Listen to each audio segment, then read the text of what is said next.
Hey, how's it going, everybody? It's Null here from Retro Null. Today we're on another episode of Pixel Patrol Podcast, the video game collecting podcast. This looks like it's going to be our last episode in like the showcase roundup where these showcases are coming out for the summertime and all that. So, after this, we're going to be taking a little break from news in terms of like big showcases and just kind of cruising into smaller topics. But we have the Nintendo Direct to talk about, so let's get into it after we talk about what I've been doing. Um, I've been playing not too many games. I was playing like 6 games at once. Also, I want to clarify I'm sick right now. My throat's all messed up. So I'm sorry in advance if you hear me like make weird sounds like ugh, stuff like that. Like I'm struggling right now. Anyways, um, let's get into what I've been playing and what I've been doing. So, non video game related, I've been kind of getting back into Magic the Gathering casually. I always go super hard when I get into stuff, but, you know, I want to be able to have hobbies I take more casually. Video game collecting for me is like my main big hobby, so I take it not super seriously. Like I have fun doing it. I don't not have fun. I just I know all kinds of stuff and I try to stay educated on what's coming out. And while I enjoy that aspect of the hobby, not every hobby can be like that. So I didn't know that the new Lord of the Rings Magic the Gathering set was coming out this week at the time of recording. So I went out, bought some of that. I actually sold a bunch of cards like a year ago and had some credit, so that was cool. I basically got all the commander decks for free, so that was awesome. And yeah, just been kind of fooling around, messing with my magic stuff, getting all my that in order. But I wanted to take it more casually because I can't be going hard like this for every hobby. So that's been kind of nice having that nice casual hobby. I've been taking my dog out on walks. Trying to think what else. Working my life away to a company. That's pretty sweet too. Yeah, stuff like that. Getting ready for the wedding. I don't know if I've said on podcast before, but I'm getting married in August. So we're just prepping for that, saving up for that. So, that's why I haven't really been talking about video game pickups lately cuz I really haven't been. I've been saving, which is what you're supposed to do. That's the healthy thing to do. You can only spend hundreds of dollars a week on video games if you have nothing really else going on. So, but trust me, guys. Once this wedding's over with, I'm back. I'm back. We're spending $200 a week on games, boys. That's the plan. That's what we're doing. Lock it down and then get to business. In, in terms of getting games, everybody calm down. Just calm down. So what I've been playing is not that much. I've been playing Street Fighter 6. I picked that up. I love the Street Fighter series. I'm a big fighting game guy. I've been missing the fighting game part of my life where you just kind of go into training mode and practice and practice and practice. And I've been practicing Street Fighter 6 a lot, playing Luke, and I really like Luke. I have a hard time just with Street Fighter in general because I was like more of a Smash guy. So the way that combos worked were different. Like hit confirming was different. So I'm like asking my buddy for help, and I'm like, hey man, like I might be brain dead, but why is this happening? Like why can't I hit confirm? He's like, oh yeah, no man, it's you are brain dead, but it's okay. It's hard to get the hits. Like in Smash, like you can land a hit and then kind of combo off of it, and you'll know when you landed the hit. In this game, it's a little hard, and because characters can respond so fast with low frame moves, it's hard sometimes to like know like you're not going to be able to tell sometimes off of one light punch that you can connect into something else or do a combo string or whatever. It's really hard to tell. So I've been kind of watching pro play, and my buddy just said like, yeah, just hit him 3 times with a light punch, and if you get the boom, boom, boom, then do the thing. That's kind of how people are hit confirming in this game. So I've been practicing that, learning different combos with Luke, playing the World Tour mode. I like that a lot. It's fun, which is very casual, fun experience. And then when I want to go hard, I go to the Battle Hub and just grind out some matches. So that's been a lot of fun. The new Fortnite season's been pretty cool. They added a couple new things. They involted some stuff over the past couple weeks. They brought the DC skins back, and they're doing a collaboration with Nike right now. So that's what's happening right now in Fortnite. I still like it. I get on, I hop on, I grind out my matches. I won a game just the other day, and I'm not that great, so winning games is good for me. Okay, like I feel proud of myself when I win because I normally suck. I can't no life games anymore. When I was younger, I used to be able to no life games and just like play. I played thousands of hours of Overwatch and got. I don't even like the game that much, but it was the one of the best shooters out at the time, and I got to like platinum in it. I loved that game, but anyways, I get beaten by sweats all day on Fortnite. So, but I win sometimes. I win sometimes, and that's fun. So that's how that's going. And last but certainly not least, Zelda Tears of the Kingdom. I'm at 60 hours. I'm still liking the game a lot. I'm starting to get overwhelmed with all the stuff there is to do. There's a lot of stuff, and I definitely think if you're trying to 100% complete the game, you're definitely going to be in there for I don't a couple hundred hours at least. I just I you really have to be invested in this game to do that. And for me, beating the game, completing it will be finishing the story, obviously, finishing all the main quests. Excuse me, I don't think the mic picked that up, but hey, man, don't want to just rip everybody's eardrums open. Uh, yeah, what was I saying? Oh yeah, for me, completing Tears of the Kingdom, it's more about just doing all the shrines, completing the main missions. The side adventures look to be like the big side quests of the game, and then they have like the mini quest section. I'm not gonna probably do any of the mini quests unless they're like super interesting, and I'll probably do all the main quests and the side adventures. I want to do every Sky Island. And I'm pretty close. I'm pretty close because it seems like two of the areas are in the main line of the game, so the only other two areas aren't. So you're kind of forced to explore like half of the sky. But when it comes to the depths, which, that's kind of a spoiler, but the depths, I don't know if I will. They're really cool. I'm going to complete the story beat that's in the depths because there's a side quest down there that's pretty sweet. I'll probably do that, but I don't think I'll go much past that. I can't imagine. I just in the depths you can find old gear like the old tunics and um, the fierce deity stuff and just special pieces of armor and gear that you can only get down there without the like amiibos or in the depths. So it's really worth it if you really want all that stuff. And there are a couple story beats that make you go down there, but I don't know if I'm going to explore all of it because it's really just like wandering around. I go down there from time to time when I'm feeling it and just kind of unlock it all, but I really don't know if I'm going to 100% explore the map. I might look up a video. I don't know though. I really want to. It'll depend. It all depends because it's middle of the year. I've been playing Zelda for like a month and I have two games that I put on hiatus so I could play Zelda. So, you know, I'm just I need to kind of get beat the game and move on, but I'm still really enjoying it. I'm not trying. Once I feel like I'm forcing it, I'm gonna stop. So, but I really like it a lot. I got the Master Sword. I'm cruising, and I got three. I'm trying to find all the temples or all the shrines I can without any help before I start just googling a map. And then I got one more temple to go. I did three temples already. I did the Gerudo area, the Rito area, and the Goron area. So now I'm just making my way down to the Zora area for the fourth uh, mission, part of the mission, the temple. So that's gonna be. I'm enjoying it. I'm enjoying it right now.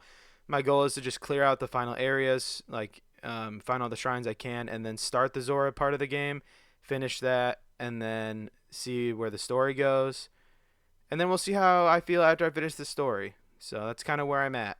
Because maybe beating the story will make exploring the other stuff easier. So we'll see. But Anyways, let's get into the Nintendo Direct. It was a good Direct. I feel like it wasn't like it wasn't like the craziest Direct. It wasn't the craziest Direct, but it was good. It was good. Like if I had to rate out of the big three each Direct for the summer, I would put Xbox is number one, PlayStation was two, Nintendo. I don't know. No, I think Nintendo beat Sony because all Sony really showed was Spider-Man. So yeah, I think it goes Xbox, Nintendo, Sony, which is insane. But that's the world we live in now, folks. Xbox is coming back. Anyways, Nintendo. The first thing they kicked the DLC. I'm gonna just list the big stuff. I didn't really care about Vampire Survivors or any of the dumb farming RPG games. Well, they're not dumb, but they're dumb to me. I'm not gonna play them. So, but for the people that like them, that's cool. But they've showed like a 50 million farm simulator games, so I'm just over it. Anyways, Pokemon DLC footage was the first big one. They showed some footage of the Teal Mask, which is the first half of the DLC, and then they showed some footage of the Indigo Disc, which was the second half of the DLC. The Indigo Disc looks like it has like a massive dome with different biomes in it for catching Pokemon. It looks really interesting, and it kind of reminds me of, I don't know if you guys remember in Pokemon Sun and Moon, the Aether Foundation had like a dome or something. I don't know. I'm loosely remembering. You couldn't catch Pokemon in it or anything, but it looks kind of similar. I don't know. I might also be just completely out of my mind, but it looked futuristic and interesting. Then out of nowhere, just like with the right hook, Nintendo just dropping bombs, just coming out of nowhere, like surprise attacking people, dropped the announcement that Super Mario RPG remake is coming. So, well, it's more of a remaster, I should say. It's completely redone in HD graphics for the Nintendo Switch. It's a remake of the Super Nintendo Classic. That game has been over $100 since I started collecting, and probably for years before that. And then people are scrambling because it was the only way to play it. I think it's on the Super Nintendo Mini as well. I think. Don't quote me on that, but those are the only ways to play the game. Either have a Super Nintendo, or I think you can play it on the Mini. But I think that the game hasn't made a comeback, and I think they switched to Paper Mario after this game because of Square Enix. Square Enix was deeply tied with this series. I'm pretty sure they developed it with the Mario license. I think I'm not 100% sure. Don't quote me on that, but they had a heavy involvement in the game. And obviously, this was Super Nintendo, so this is pre PS1 at the time this game came out.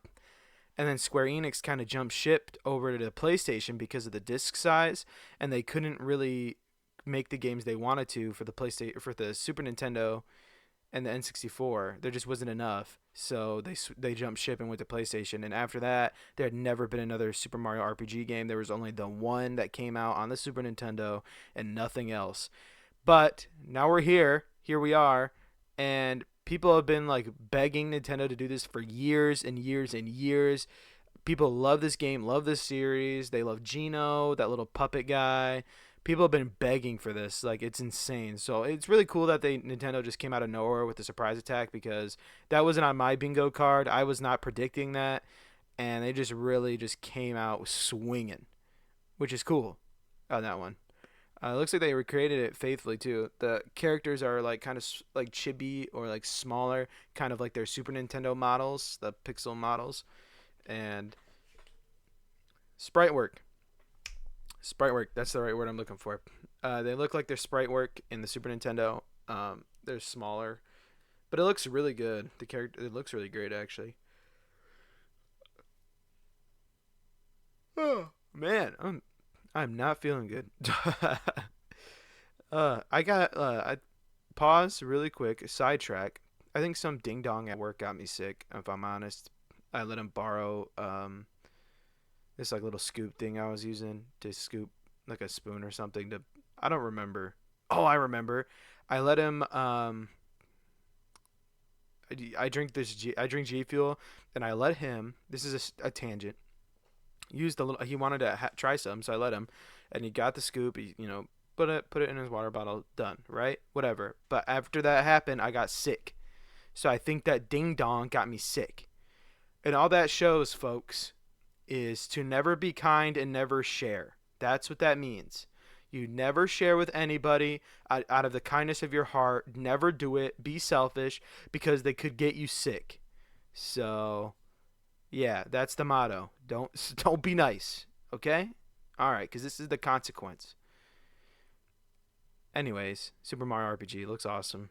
Square Enix is still involved. Their copyright was in the bottom left of the screen, and yeah, I mean, I think this game just came out like took forever for this kind of thing to happen due to licensing issues, and I think, and if you're Nintendo in this situation, it's really a win-win because people have been begging for this, right? So this game's gonna sell like hotcakes. It's going to sell like tons of copies, so that's really good, and that it's going to make them a lot of money. So it's obviously a plus there. It's profitable there. But what it also can do is show them that based on sales, kind of like, that they need to push maybe a sequel, maybe do a Super Mario RPG 2 if the sales of this game are good.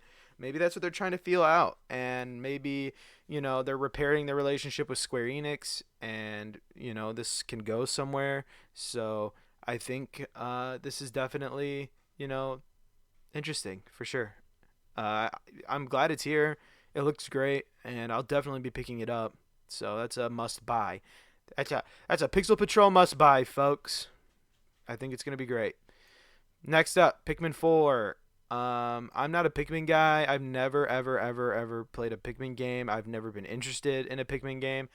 And then I watched this trailer, and you know, putting all other criticism, like everything I'm about to say aside, mechanically it looks fun. Like the gameplay looks fun, and beforehand I always was like, "Hey, there's no way this could be fun," but this looks fun, and I'm highly interested on a mechanical level, and the game just looks really interesting. But back to the main thing is that it looks like gorgeous. Like on the Switch, it's insane. It looks crazy good.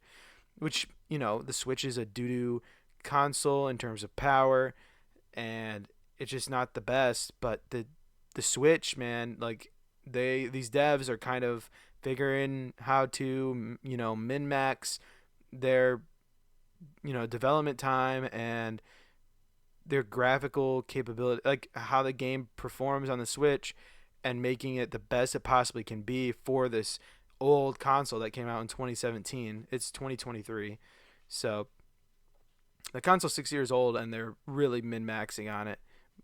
So it looks great.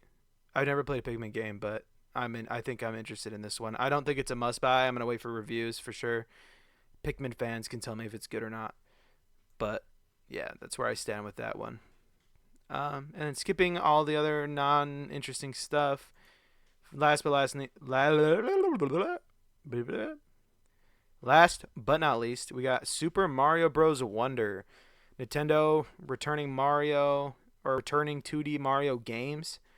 So I wasn't expecting this. I don't think anybody was as well. Super Mario RPG was the right hook, and then you're like, oh, he's right-handed, that's his main arm. The left arm's not really going to be that strong, and then bam, he's ambidextrous. He socked you in the face with the left arm. It hurts just as bad, and that's what Super Mario Bros. Wonder is. So uh, stupid analogy, but it works. All right, I wasn't expecting Super Mario Bros. Wonder. um it came out of nowhere, and it's not a part of the new Super Mario Bros. Series. It's not a part of the Mario 3D Land series. It's a completely new 2D Mario. You know what I mean? 3D Land wasn't 2D, but you know what I'm saying. It wasn't new Mario, but it doesn't have any ties to any old like Mario thematic games. And people were just tired of the new Super Mario Bros. Because we had new Super Mario Bros, new Super Mario Bros. 2, new Super Mario Bros. Wii, new Super Mario Bros. Wii U, new Super Mario Bros. Luigi U. People were just over it, and they really beat that to death, and it became extremely samey, and they just weren't changing it up at all. It became really just uh, you know, samey. It just all the games really blended together. But this is not a part of that series. It's Super Mario Bros. Wonder Fools. There's a talking flower at the intro of the trailer that speaks. That he does like little phrases and stuff. I think he just talks crap while you're playing the level, but he probably has more of an impact than that. But that's all he did in the trailer was he kind of just ran his mouth or gave you like hints. So yeah, I mean, I don't know what the talking flower is gonna do, but hey, man, if you like flowers and you like talking, I think this game's for you, Chief. Next, next thing I want to talk about is that it looks like that there's new mechanics. I'm not sure. Nintendo's famous for doing this, for kind of having each level be a playground and kind of introducing you new mechanics as you play. They're really good at doing that and then kind of blending them all together. So it looks like there were a couple new mechanics. There's probably, obviously there's going to be more, but nothing crazy. But it was just stuff like bouncing on purple hippos. Like there were purple hippos in the level. Some of them were stuck in the ground. You could use them as a little trampoline to like bounce up on different parts of the level. And there were like grind rails, like Sonic grind rails that Mario was like sliding on the 2D level. This is a 2D Mario game, so that was cool and interesting. Mario swimming up waterfalls. I don't know if that would count. I don't know if he's ever done that before in a 2D Mario. I don't know. But yeah, it looks really interesting. I mean, those got me intrigued, obviously, because we know Nintendo's got more hidden up their sleeve for the game, more little fun mechanics to make each level unique. So just a little taste of what's happening there. There was this new blue flower thing that it's not a fire flower. It's not an ice flower from the new Super Mario Bros. Games. It's a new like royal blue flower, and it makes Mario like trip balls. Like it looks like Mario took a bunch of ecstasy and is just like going, like he's just flying. That man's partying. But no, yeah, he like trips balls, and uh, in reality, it just looks like it introduces temporary new mechanics or new things to the level for the duration of the power up. So in the trailer they had like a pipe that started moving and like a snake, and then they also had Mario becoming extremely tall and being able to manipulate his height, stuff like that. So it just looks like it introduces like wacky, like unique mechanics. Um, in art style wise, though, I do want to speak about how the game looks. It doesn't look like a new Super Mario Bros. Game. Obviously, you can't make it look insane. It's not like Mario Odyssey where it looked like crazy for a Mario game. It looks like a 2D Mario. Oh my god, a 2D Mario, like how you would expect. But it looks amazing. I mean, the art style looks great. It looks really fun, and I mean, it's nice to look at. The game's great to look at. The music was awesome too in the trailer. I like that a lot. I'm just glad to see them revisit 2D Mario games in like a new, unique way that makes the series like there needs to be a reason to continue the 2D Mario, and if they don't have new ideas and they just squeeze this franchise dry, 2D Mario games will never come back. So I think it was good that they took a break, came up with some new stuff, and I hope that this game drops, this winter, and it's an absolute banger. And they're also banking on it for holiday sales. They're gonna make so much money off this game. It's not even funny. So that's what they're betting on. Also, end of the trailer, Elephant Mario. Can't beat that. I mean, that's why I buy Mario. It's for the Elephant Mario fruit that he eats and becomes a elephant. So I don't know if animals are gonna be a new unique mechanic of the game, or if it's just like they're just like, Elephant Mario, put him in. Like who cares? So I don't know, but overall, I'm like mad excited. Nintendo kind of came out swinging on this one. Nothing too crazy, but I think that next year there's gonna be just an insane amount of games coming that Nintendo's really got to pop off next year. Xbox, it's all already looking like it's going to be insane. Sony's, readying the gun, like they're ready to fire. They're holding back and they're just ready to go. So Nintendo, this year for them or the past, I don't know, they've just been slow. I feel like they've not really had anything hype happen in a while. Tears of the Kingdom obviously is massive hype, but that's the last one, right? That's the first one after a kind of a hiatus of not anything too crazy. Zelda was the first crazy thing Nintendo did in a while, so glad to see them announce a couple bangers here. Pikmin 4 looks like it's going to be wild. People are really excited about that. And yeah, so that was the Nintendo Direct. I don't, I'd give it like a 7 out of 10, 6 out of 10. It was average.